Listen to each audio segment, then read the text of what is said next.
E que fotografa, olha só. E as fotos delas são essas que vocês verão. Bom, obrigada, Karen, e obrigada a todos. Eu trouxe para vocês aqui um recorte sobre os ritos religiosos no Nepal e a neurose obsessiva. E eu vou fazer uma leitura e depois eu garanto que vocês vão reconhecer as coisas que eu estou dizendo nas imagens, né? Então, vamos começar.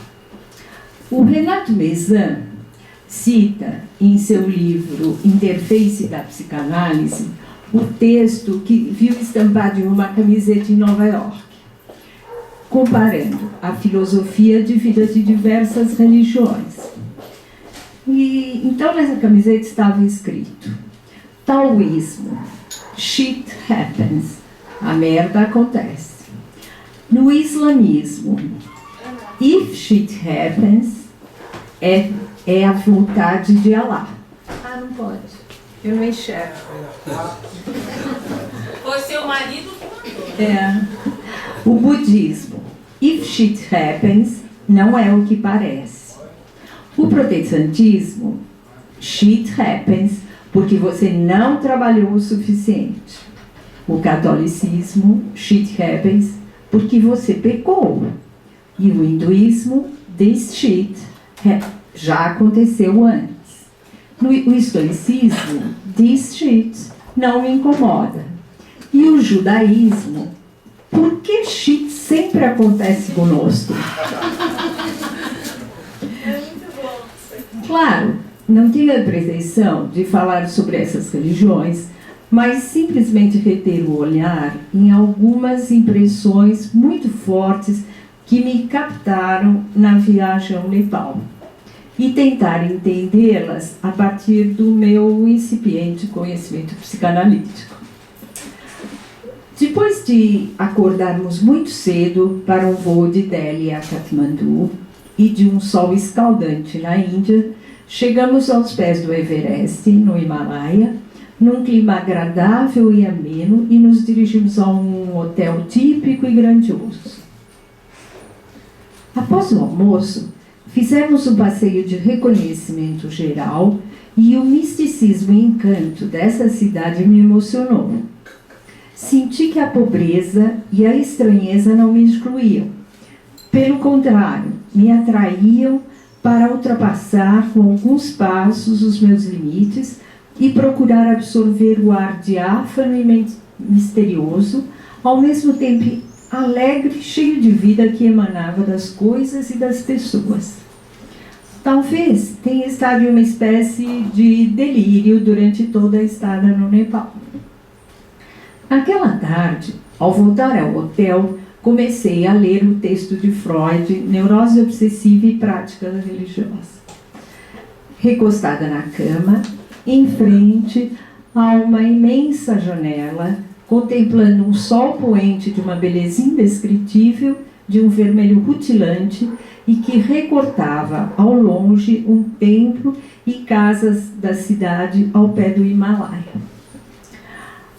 As duas principais correntes espirituais que dominam as práticas religiosas do Nepal, o hinduísmo e o budismo, estão tão relacionadas entre si que se torna até difícil distingui-las.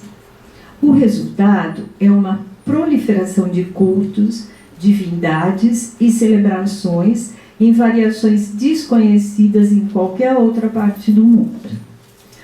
Uma dessas deusas, a Kumari, ou deusa viva, significa a harmonia entre o budismo e o hinduísmo para essa população.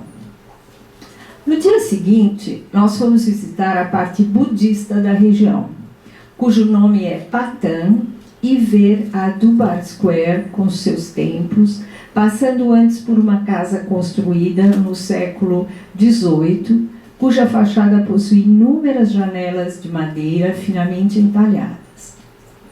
Essa é a casa da deusa viva Okumari. 2 leões entalhados e coloridos guardam a entrada, e no pátio interno, os trabalhos em madeira que adornam as 4 paredes são inesquecíveis.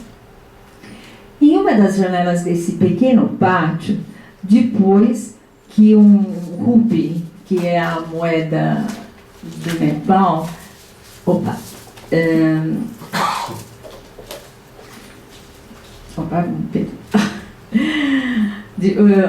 um rupee é coletado de cada visitante, a deusa viva aparece por alguns segundos em uma dessas janelas. Tirar fotos de Kumari é absolutamente proibido. Consideram que a deusa viva é a encarnação da deusa virgem Kunaya Kumari, um dos 62 nomes dados a Parvati, que é a mulher de Shiva, o deus máximo da religião hinduísta. Mas existem também diversas outras interpretações para ela. Toda vez que uma Kumari é destituída, outra deusa viva é excluída em um grupo de meninas de 4 a 5 anos de idade, todas do clã budista Sakaya. Aqui temos a relação entre os deuses hinduísta e a deusa de clã budista. O corpo da Kumari deve satisfazer 32 sinais específicos. A fase final da seleção é uma ordenação no hall do templo em que homens mascarados de demônios assustam a criança e cabeças de búfalo ensanguentados por sacrifício são colocadas ao redor da menina no escuro. A menina que se mantém calma durante a ordenação não pode ser senão a deusa. Ela também deve escolher a roupa que vai vestir entre uma série de outras e ao final decidir-se por aquela que foi também usada e escolhida pela antiga Kumari para a sua ordenação. Com a confirmação dos astrólogos de que o horóscopo da menina está harmonizado com o dos deuses, ela é instalada nessa casa que se torna sua até que ela atinja a puberdade ou sangre por algum ferimento. Ela só é autorizada a sair em determinados festivais e deve ser carregada, pois seus pés não podem tocar o solo. Contudo, conduzida no ombro dos monges, em um andor dourado e prateado, a ricamente ornamentada Kumari é a estátua da serenidade. Quando deixa de ser Kumari, deixa o templo enriquecida e livre para casar. Mas muitos jovens que poderiam ser seus pretendentes se atemorizam com a perspectiva de ter como esposo uma bela criança acostumada com anos de total idolatria e adulação, não crendo que possa conformar-se em ser simples dona de casa e mãe. Além disso, alguns dizem, a ex-deusa traz má sorte para a casa e morte para o marido. A repetição desse ritual, segundo os nepaleses, garante que o país fique livre de devastações e intempéries destrutivas. Em épocas em que não foi possível substituir imediatamente a Kumari, o país passou por sérias catástrofes. As pessoas de quem eu tive algumas informações sobre a vida dessas meninas após a destituição, me contaram que elas, em geral, enlouquecem, se prostituem ou se suicidam.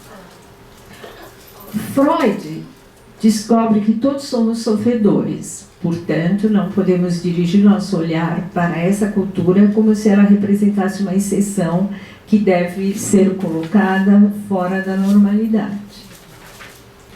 Quando colocamos a questão de qual o preço ético a ser pago para a manutenção da santidade desse Supremo Pai que tudo nos dá ou tudo nos nega, que nos ama ou nos castiga implacavelmente, a ideia do sacrifício dessa menina me colocou diante do texto de Alfredo Jerusalemski, Camille Claudel, uma neurose obsessiva feminina. Usei suas falas para tentar entender, sobre o ponto de vista da neurose obsessiva, o custo que é cobrado desses homens para a manutenção do registro desses deuses. O sacrifício para sustentar os deuses nessa posição de suprema elevação, de uma iluminação absoluta em que nenhuma sombra mais exista e que tem poderes além de qualquer limite, obriga esses indivíduos a buscarem um ato que satisfaça esse desejo incalculável para o ser humano e, como inatingível, negam a ele qualquer possibilidade de obter sucesso, fazendo-os repetirem sucessivamente e interminavelmente essa tentativa. A estranheza que se produz nesses seres humanos parece-me uma necessidade constante de conseguir algum registro de sua presença num espelho inatingível em que não é possível ter a devolutiva de sua imagem. O trágico e a catástrofe estão sempre à sua frente, pedindo mais e mais repetidamente de suas parcas forças. A ideia da perseguição está sempre presente como na paranoia. Os deuses otorgam um significante filiatório de um modo convencional, sendo que esse significante de reconhecimento vai se transformar numa dívida que deve ser paga incessantemente. Para poder manter em cada momento da vida a presença dos deuses em seus inconscientes, mantendo sua função e conseguindo seu reconhecimento, é preciso superar a si mesmo. Caso contrário, é a catástrofe, é a irrupção da ira e do desequilíbrio.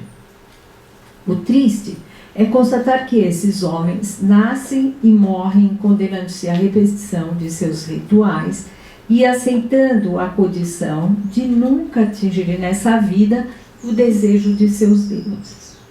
Continuam devedores para além do que eles chamam de reencarnação, depois de já verem pago em um aquém com a mesma alegria de encarnar. Aceitam sua posição simbólica na casta em que estiverem como resultado do estágio de suas dívidas. O superego não os deixa repousar.